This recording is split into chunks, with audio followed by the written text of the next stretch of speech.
ان چیزوں کو اب ایک عدالتی چھلنی سے، آئین اور قانون کی چھلنی سے گزرنا ہے۔ پہلے اوائڈ کیا جاتا رہا لیکن اب اوائڈ نہیں ہو رہا، اس چھلنی سے گزرنا ہے، اور جس کی وجہ سے اب جان کے ڈالے پڑے ہوئے ہیں۔ اب قاضی صاحب جو ہیں وہ بہت زیادہ ایکٹیو ہیں، چیف جسٹس جناب قاضی فائز عیسی صاحب بہت زیادہ ایکٹیو ہوئے ہیں، اور مجھے نہیں معلوم کہ ان کے کیا مفادات ہیں اور وہ کیوں اس حد تک ایکٹیو ہیں، باقی سب چھٹیاں منا رہے ہیں۔ ایک خبر آپ کے ساتھ ڈسکس کرتا ہوں کیونکہ چیزیں اسی طرف جا رہی ہیں، وہ ہے چیف جسٹس جناب ملک شہزاد صاحب، لاہور ہائی کورٹ کے چیف جسٹس ہیں، ان کو باقاعدہ طور پہ پلاننگ کے تحت، پلان کر کے منصوبہ بندی کے تحت، بلکہ کہنا چاہیے مضموم منصوبہ بندی کے تحت انہیں ہائی کورٹ سے نکالا گیا۔ Chief justice Lahore high court کے طور پہ وہ کام کر رہے تھے، ابھی 4 مہینے ہی ہوئے تھے، زیادہ عرصہ نہیں ہوا تھا، شاید 4 مہینے سے بھی کم ہوا ہے۔ تو مارچ میں وہ آئے تھے، اور مارچ سے اپریل اور مئی اور جون، یہ 3 مہینے گزرے ہیں، تو 3 مہینوں کے اندر اندر ان کو سپریم کورٹ شفٹ کر دیا گیا، منتقل کر دیا گیا، اور اس میں جو بنیادی کردار ادا کیا وہ قاضی فائز عیسی صاحب نے کیا۔ اور قاضی فائز عیسی صاحب کے ساتھ قاضی صاحب نے کیوں کیا؟ کیونکہ ان کو حکم حاکم تھا مریم سرکار کا کہ آپ ہمارے chief justice Lahore high court کو یہاں سے لے جائیں، یہ ہمیں بہت تنگ کر رہے ہیں، اور اگر یہ یہاں رہے تو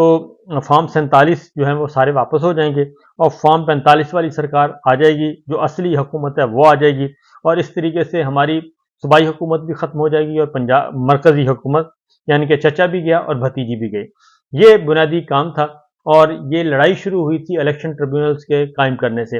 اور الیکشن ٹریبیونلز کے لیے chief justice Lahore high court Malik Shahzad صاحب نے ججز کو نامینیٹ کر دیا، اور پھر ان کو نوٹیفائی بھی کر دیا،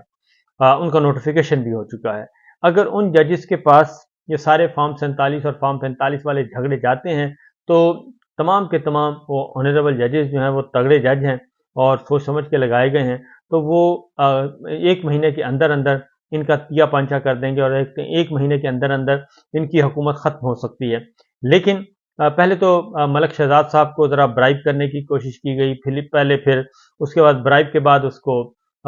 کلٹیویٹ کرنے کی کوشش کی گئی، ان کو انسینٹیو دیے گئے، لیکن چیف جسٹس ملک شہزاد نہیں مانے، اور وہ اپنی بات پر قائم رہے۔ پھر دوبارہ اگلا ہوا انسداد دہشت گردی کے عدالت کے جج لگانے تھے، تو وہاں پہ بھی پسند کے ججز مانگنے کی کوشش کی گئی، تاکہ 9 مئی کے جتنے بھی ملزمان ہیں، سیاسی قیدی ہیں، ان سب کو ہم جیل کی ہوا دکھائیں اور سب کو سزائیں سنا دیں، 5 سال، 10 سال، 14 سال۔ یہ ایک پلان تھا، اس کو بھی چیف جسٹس ملک شہزاد صاحب نے نہیں مانا، اور وہ آئین اور قانون اور انڈیپینڈنس آف جوڈیشری کے ساتھ کھڑے ہو گئے، ڈٹ گئے۔ اس پہ ان کو اوپن کورٹ میں بھی اور ادروائز بھی باقاعدہ طور پہ دھمکیاں دی گئیں، اور پھر وکلا نے ایک احتجاج کیا، اور اس وکلا احتجاج پہ جان بوجھ کے لاٹھی چارج کروایا گیا لاہور پولیس کی طرف سے، تاکہ چیف جسٹس ملک شہزاد اور وکلا کے درمیان جھگڑا بڑھے، اور پھر ہم کہیں کہ یہ دیکھیں جی اب تو لا اینڈ آرڈر کا مسئلہ ہوا ہے، بالکل ایز پر اسکرپٹ وہی کچھ ہوا۔ اس کے بعد حملہ ہوا، احتجاج ہوا، لاٹھی چارج ہوا، آنسو گیس چلی، وکلا گرفتار ہوئے، اور اس کے بعد پھر جو تارڑ گروپ ہے، جو کہ ازلی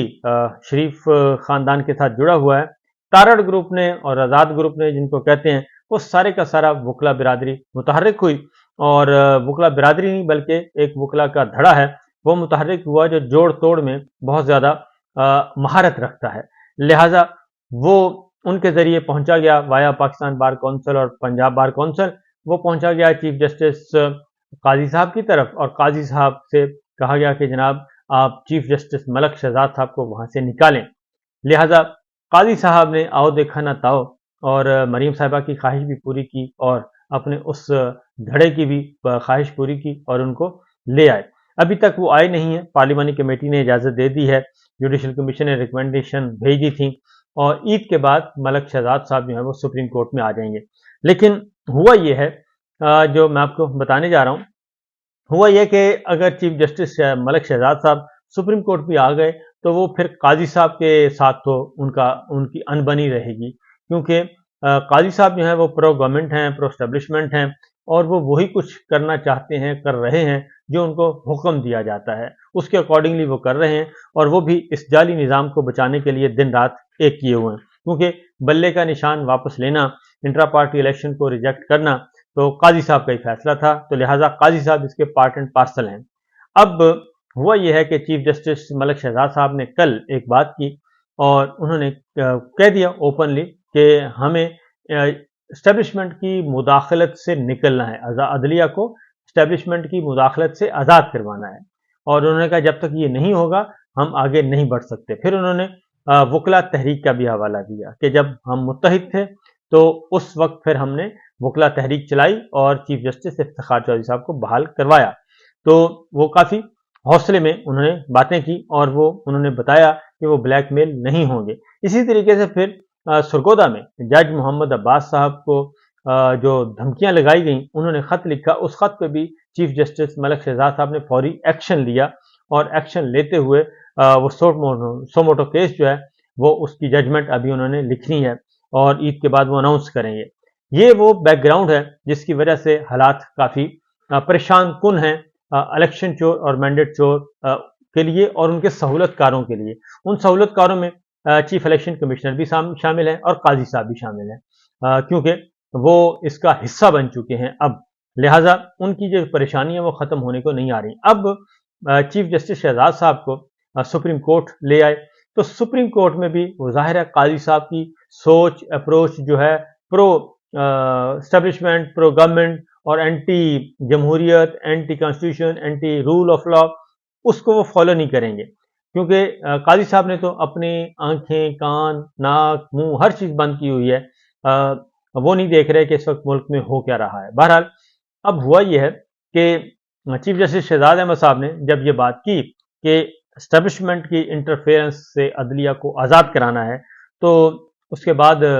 بھائی لوگ جو ہیں وہ کافی تپ گئے، لہذا فوری طور پہ ایک 2 سال پرانا کیس ہے، 2 سال پرانا، ایک کوئی مبینہ ایکسیڈنٹ ہوا تھا اور ایکسیڈنٹ میں ایک بچے کی ہلاکت ہو گئی تھی، تو اس کیس کو دوبارہ سے زندہ کیا گیا اور